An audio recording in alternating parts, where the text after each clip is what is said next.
Welcome to World Alert Updates. Subscribe and press the bell icon for more updates. The turquoise waters of Sandy Cay, once a tranquil sandbar in the South China Sea, have now become the latest and most volatile flashpoint in a region already fraught with tension and competing claims.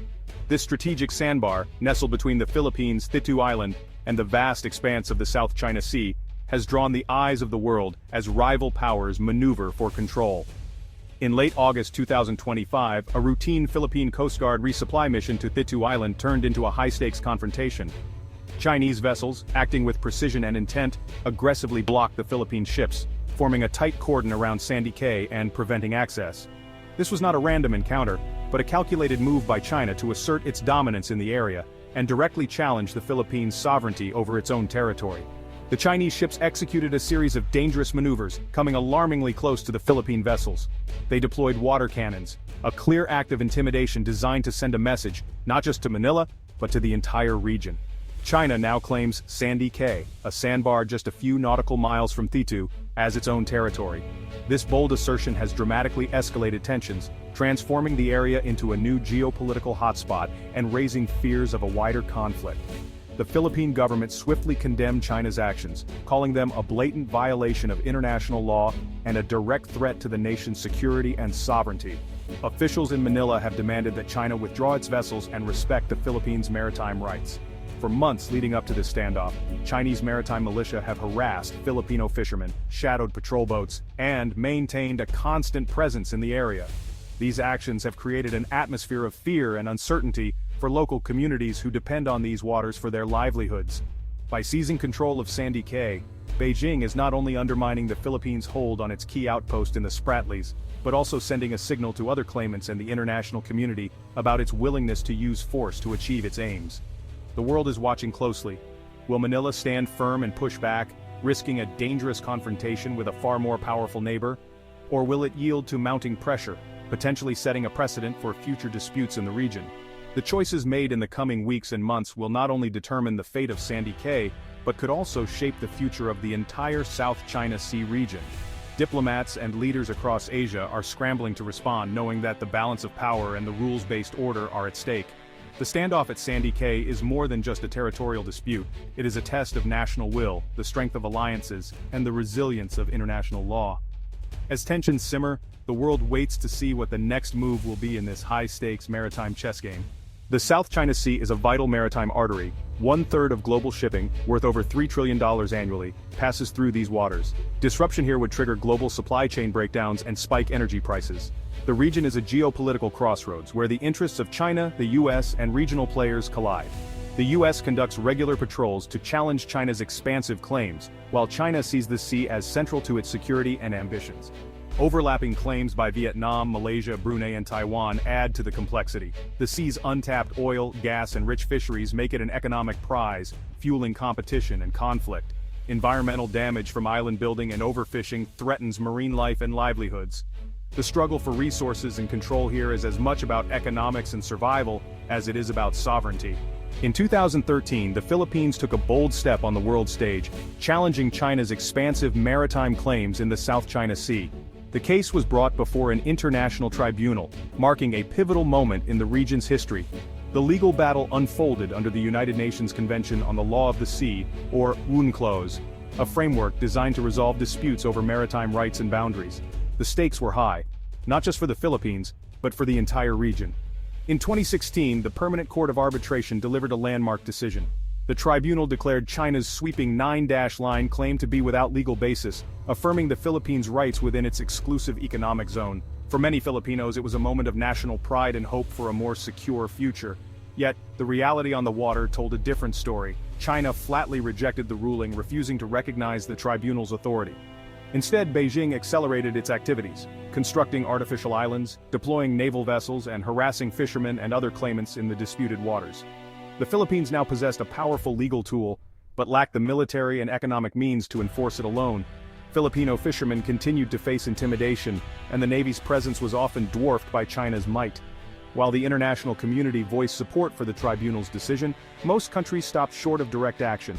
Many nations, wary of provoking China, offered only statements of principle and diplomatic encouragement. This left a significant gap between the legal victory achieved in court and the complex, often dangerous reality faced by Filipinos at sea. The challenge for Manila was clear: how to translate a paper victory into real-world security and control. The current administration has responded by actively invoking the 2016 ruling in diplomatic protests and international forums, seeking to rally global support and keep the issue in the spotlight. Still, the question remains: can Manila turn its legal success into effective control over its maritime domain? The answer is far from simple as the struggle for sovereignty continues. The 2016 ruling stands as a diplomatic weapon, an important tool in negotiations and international advocacy, but it is not a shield that can protect Filipino sailors or fishermen from confrontation at sea. The struggle for the South China Sea is far from over. For the Philippines, the journey from legal victory to practical sovereignty remains a daunting and ongoing challenge. China's gray zone tactics in the South China Sea are meticulously crafted to exert pressure and influence without crossing the threshold into open warfare. These strategies are subtle yet effective, allowing China to assert its claims and expand its influence in the region. Rather than deploying its navy, China strategically employs its coast guard and a vast maritime militia. These fishing boats, while appearing civilian, act in concert with state objectives, blurring the lines between civilian and military operations. These forces are adept at blocking access to contested areas, shadowing foreign patrols, and using water cannons to deter rivals. They skillfully avoid direct confrontation, maintaining a delicate balance that stops short of outright conflict. The overarching goal is to gradually wear down the resolve of nations like the Philippines, establishing de facto control over disputed territories, one calculated incident at a time. The maritime militia swarms reefs and shoals, creating physical and psychological barriers.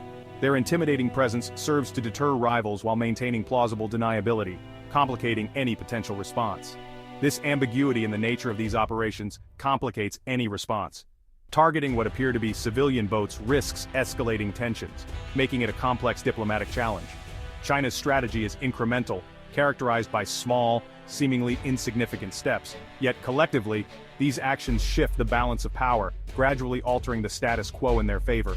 The construction of artificial islands, establishment of permanent patrols, and restricted access to these areas slowly transform contested claims into tangible realities, solidifying China's presence. The Philippines faces a patient, persistent challenge that not only undermines its sovereignty but also threatens the broader rules-based international order, posing a significant geopolitical dilemma. This contest is fought in the shadows, where actions are often obscured, but the consequences are very real, impacting regional stability and international relations. Outmatched at sea, the Philippines has turned to assertive transparency as its counter-strategy. By documenting and publicizing China's aggressive actions, Manila exposes Beijing's tactics to the world. Journalists and cameras now accompany patrols, capturing clear evidence of harassment and intimidation. These images galvanize public opinion at home and rally international support abroad. The strategy reframes the conflict as a David versus Goliath struggle, putting pressure on leaders to stand firm. Allies use this evidence to condemn China and justify support for the Philippines. The risks are real, greater Chinese retaliation is possible. But silence would mean surrendering the seas. In the information age, truth is Manila's most powerful weapon. The South China Sea dispute is about more than sovereignty, it's about economic survival. Filipino fishermen are blocked from traditional grounds, threatening food security and pushing communities into poverty. Untapped oil and gas reserves, like those at Reed Bank, could transform the Philippines' energy future, but Chinese intimidation keeps them out of reach. Billions in lost revenue and missed opportunities for energy independence are at stake. Any conflict here would disrupt global shipping, spike costs, and ripple through the world economy. China too risks damaging its trade routes and relationships with neighbors. The economic stakes create a delicate balancing act for all sides. The cost of escalation is enormous for the Philippines, China, and the world. Stability is in everyone's interest, but the path is fraught with risk. The South China Sea is a geopolitical chessboard, with alliances shaping every move. The Philippines' Mutual Defense Treaty with the U.S. is a key deterrent. Washington has clarified it covers attacks in the South China Sea. Manila is also deepening ties with Japan, Australia, and European partners, gaining patrol vessels, training, and political support. These alliances create a network of deterrence, making it harder for China to isolate and coerce.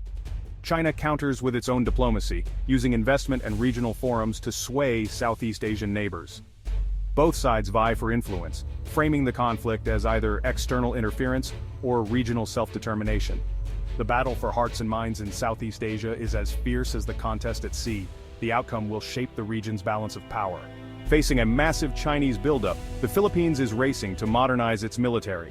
Once focused on internal threats, the armed forces are now acquiring new warships, fighter jets and surveillance systems. The goal isn't to match China ship for ship, but to develop asymmetric capabilities, missiles, drones and coastal defenses that raise the cost of aggression. U.S. military aid and support from Japan, Australia and South Korea accelerate this transformation. Joint exercises and new equipment boost readiness and deterrence. The challenge is daunting. China's military budget dwarfs the Philippines, and its shipyards churn out vessels at unmatched speed. But alliances and smart investments can help level the playing field. The modernization drive is urgent. A credible defense must be built before the next crisis erupts. The clock is ticking. The Sandy Cay standoff is more than a local dispute, it's a test of the global rules-based order. If China can ignore international law and redraw boundaries by force, it sets a dangerous precedent worldwide. The Philippines, through assertive transparency and alliances, has shown smaller nations can push back. The world is watching to see if the international community will uphold the principles of freedom of the seas and peaceful dispute resolution. The risk of miscalculation and escalation is ever present. Clear communication and diplomacy are essential. The future of the South China Sea will signal the future of global order rules or raw power. The sailors at Sandy Cay defend more than sandbars. They defend the principles underpinning global peace. The stakes could not be higher.